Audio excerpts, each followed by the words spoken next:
I think for me at least, and I would imagine a lot of football fans, when Mbappe signed for Real Madrid, we thought it was gonna be fireworks, right? We thought we were gonna live the golden age again, the Mbappe, the Ronaldo and the Messi days. We thought we were gonna be back to living those football days. And I think a lot of us, especially like I can only speak for myself, right? But I think some of y'all would feel the way I feel.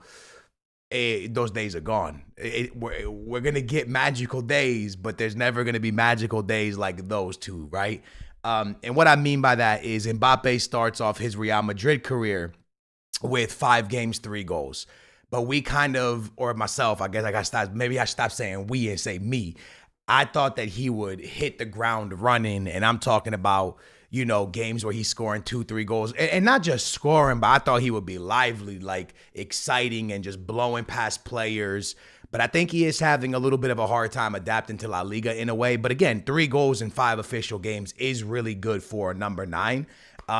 But let's talk about it. Real Madrid versus Real Sociedad is my reaction to this is this. First of all, I want to take my hat off. I'm not gonna take my hat off right now, but I would take my hat off, but I'll blind you with my bald head. But no, I want to first take my hat off to Real Sociedad because they were an incredible team to watch last year, and I'm saying that from watching them play against my Benfica and watching them really cook us in the Champions League, and then watching them in La Liga and seeing how great of a team they are. They're a fantastic team all the way around.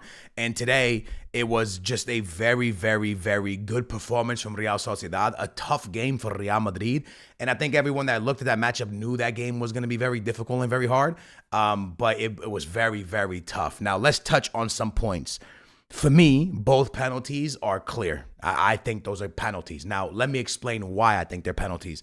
Let's talk about the second one, the most important one, because when that penalty comes for Vinicius Jr., it's at a time where it kind of really sealed the game. It kind of, because Real Sociedad was really pushing Real Madrid kind of back a little bit there. They were having a problem with Eder Militao's fitness at that moment, or health, or whatever you want to call it. During that time, he was kind of feeling out his knee. And it was a time, all throughout that space of like those 5 minutes, all these things are happening, and then boom, they win a penalty. For me, it's a penalty because of this.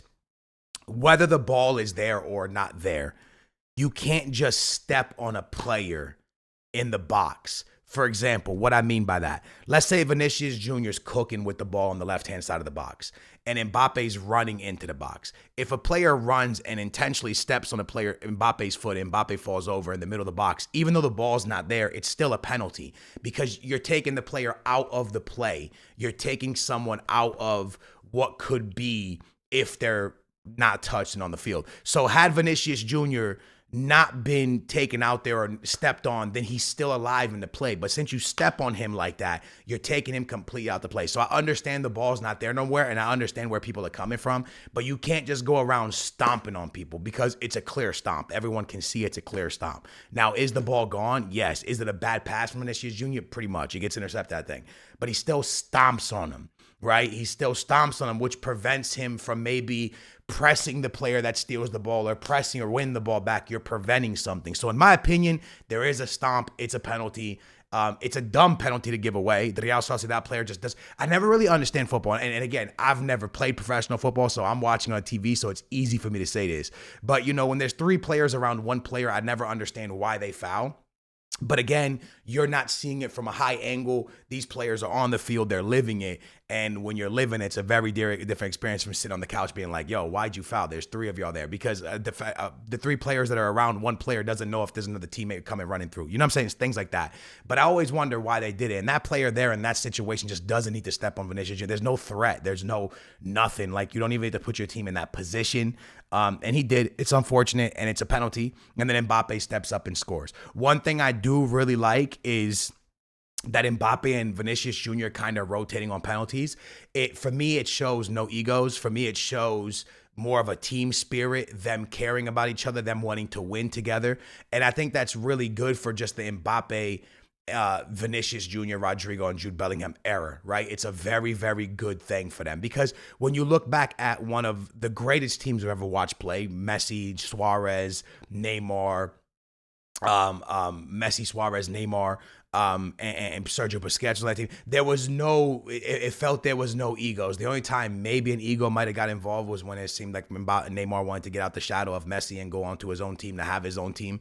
But during that time, there was no egos. Even take Neymar out of it when it was Suarez, or even when it was all the way back to David Villa's times, Xavi and Iniesta's, there was no egos. It was a team that just was really well gelled together, and played well together, right? And this team, it seems like this Real Madrid team is really gelling together. They're not playing well together. Let's just get that out the way now. The football is not this beautiful, flawless football that is just insane, that you're so excited to watch, but it's getting results right now. And if you remember back to the beginning of the year last year without Mbappe, that Real Madrid team didn't look good. If you go back to last year, and maybe they got results early on, but if you go back to last year, it didn't look good. Those first, the first beginning of the season, it just didn't look great. I'm going to try to pull it up real quick, and the screen's going to get really bright, so I do apologize.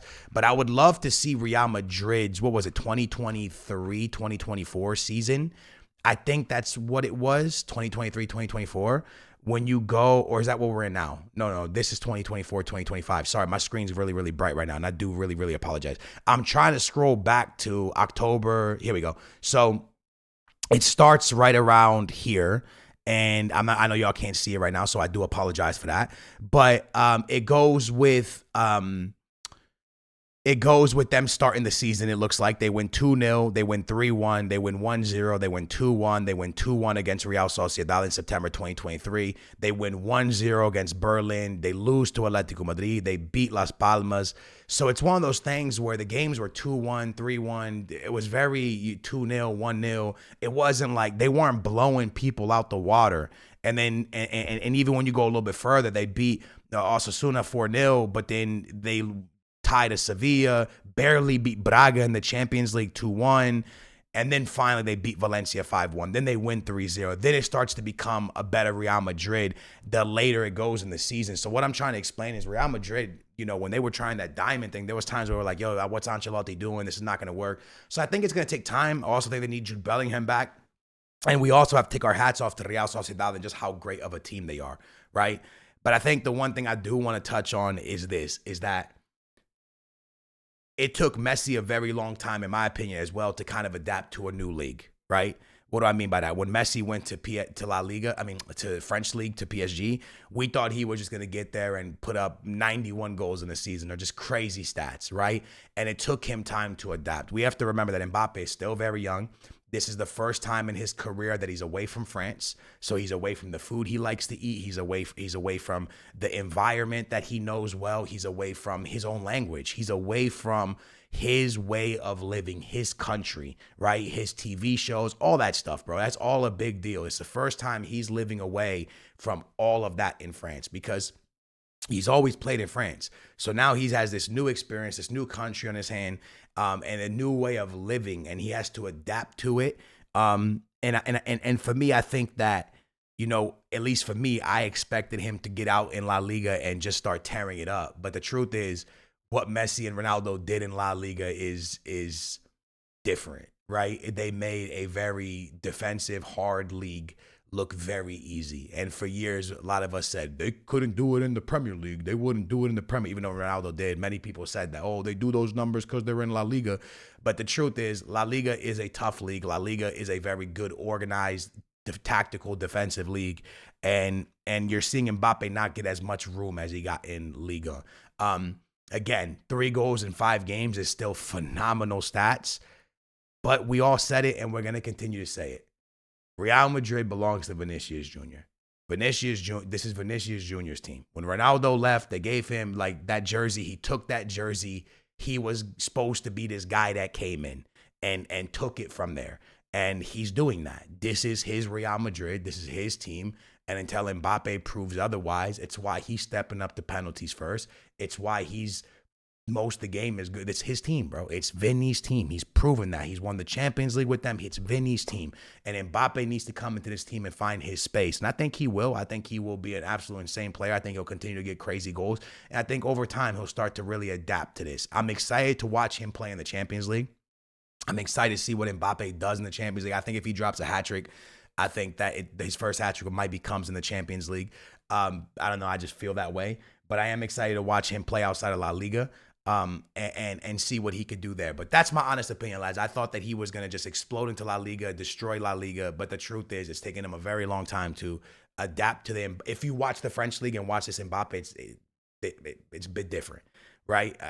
It's not the same Mbappe. We're not seeing him like have that explosive like running onto balls and just running past the defense. It's a little bit of a different Mbappe right now. But I think he'll get there, man. I just think that me, you, and so many others were so blessed to watch Messi and Ronaldo and even Neymar come into La Liga when Neymar did, and was like, whoa. But these three players, and even players like Di Maria, these are players that we should keep and understand at a stupid high standard.